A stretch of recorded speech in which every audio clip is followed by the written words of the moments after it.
So mga animal, nandito tayo sa pangatlong branch ng Pata ni Luis kung saan naimbitahan tayo ngayon sa grand opening niya. Kaya pumunta tayo dito for only 650 pesos. Meron kang Pata ni Luis, buy one, take one.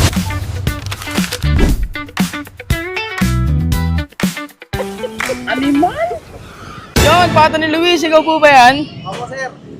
Ang nag-iisang owner ng Pata ni Luis, no, boss? Ilang branch nyo na po ito, boss? Aling ito pong nabotas branch, pangatlo na po. Pangatlo, boss? Meron pa po siya yung pang-apat na rin sa San Mateo. Sa San Mateo Rizal, napakalayo na nung busa. Napupunta yung Pata ni Luis doon, ha? Oo, nakakalayo lang. Kasi parang sa pulutan kasi napakasarap niyan, eh, no? Tsaka panghandaan. Boss, dito, anong oras kayo nag-open? Dito, open po kami dito. Monday to Sunday, 24 hours. 24 hours kayo, boss. Walang tulugan. Kumbaga sa manginginom, kahit anong oras ka uminom, kung gusto mong pulutan, meron dito, ano, boss? Patang hindi natutulog.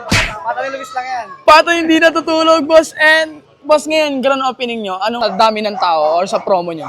Oo, yun po yung mga tao ngayon. Kung ano po yung sinimulan ko dati. Hanggang ngayon, patuloy pa rin po yung supporter ng mga tao. Sobrang dahil pa rin ng tao. Itong grand opening natin. Kaya nga, boss, pagpunta namin dito, napakarami, tas nangaba ng pila, boss. Walang pila. Kasi nagkaroon daw kayo ng promo, boss, na balitaan ko. May promo po kami nung kanina, 100 pesos off sa buy one take one. Sa buy one, take one, Buy one kahit take one meron pang 100 off.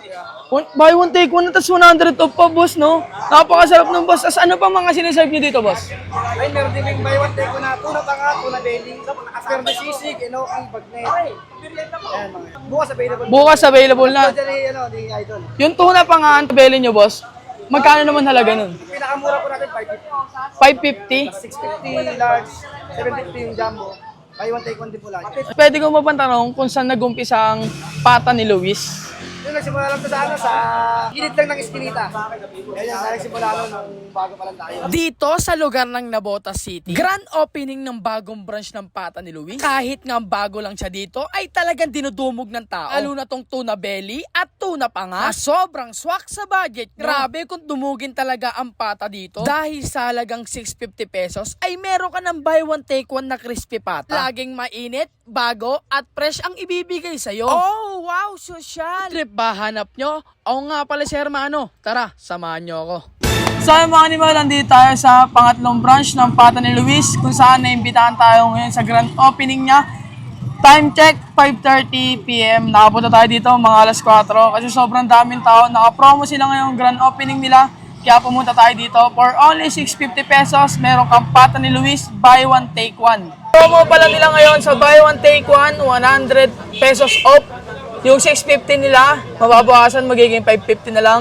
Napadayo tayo dito kasi meron silang pata, and tuna pa nga, and tuna belly. Dito lang sa Navotas, third branch. Meron silang bubuksan sa pang-apat, San Mateo Rizal. Sana may imbitahan tayo. Tara, tikman natin. At sa mga animal, ito na yung mga in-order natin. Umorder lang tayo ng solo na Pata ni Luis. Tapos itong tuna panga. Tapos itong sisig niya. Itong tuna panga naman, 550 pesos. Buy one, take one na. Tapos itong pata, 650. Buy one, take one na rin. Tapos meron silang sisig dito. Ayun o, sisig. For only 120 pesos, meron ka ng ganito. Siyempre, ang una natin titikman yung sisig muna. At siyempre, titikman natin itong sisig. Yan o. Wow.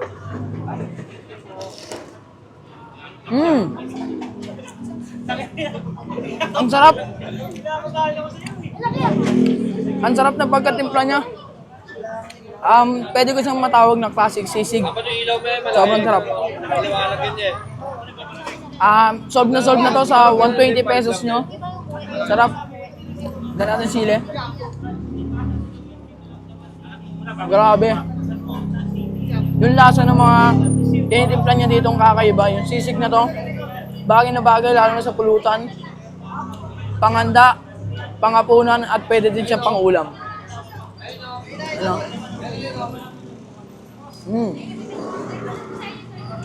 At syempre,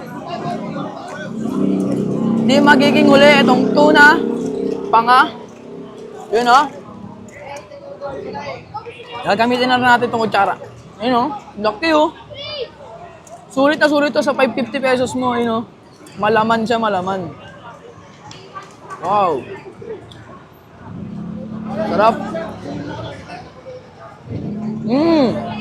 Wow. Ang sarap ng pagka-marinate niya. Tapos yung lasang-lasa yung pagiging grilled niya, yung smoke grilled niya, lasang-lasa pa rin. Grabe naman to. Ayun na oh. Wow. Ano?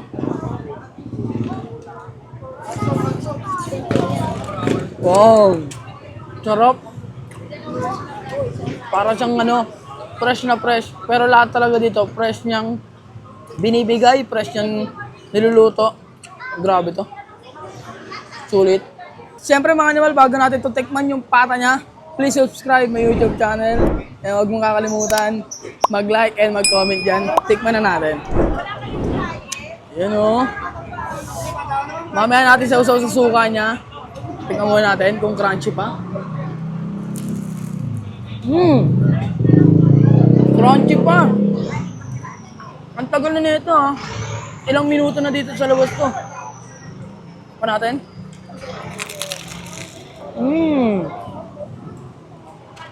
Grabe. Ayan. Sausaw natin naman sa suka niya. Ano?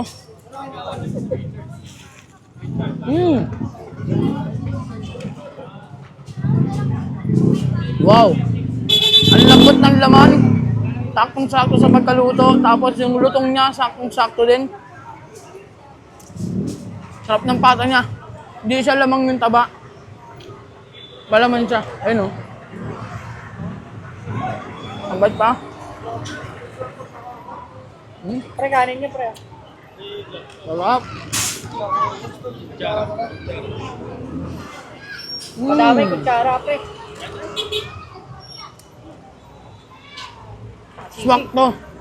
Swakto lalo sa kanin. Pagbawa ka pa isang sisig. Ayun o. Grabe. Ayun o, laman o. Musok pare ko, init.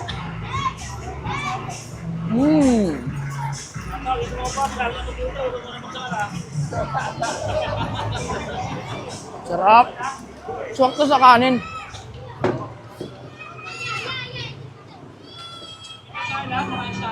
Sarap na ito. Ay, paano meron ba? Sisig, pre. Kaya siguro siya nag-open ng maraming branch dahil dito. Kasi binabalik-balikan siya sa lutong. Binabalik-balikan yung tuna sa lasa, sa grill, at yung marinate niya. Etong sisig naman binabalikan sa timpla. Kasi sobrang sarap na ito, lalo na sa pulutan at pangulam nyo. So mga animal, hanggang dito na lang tayo. Kita-kits sa next video. Please subscribe and like and share. Click the notification bell. Thank you. Animal!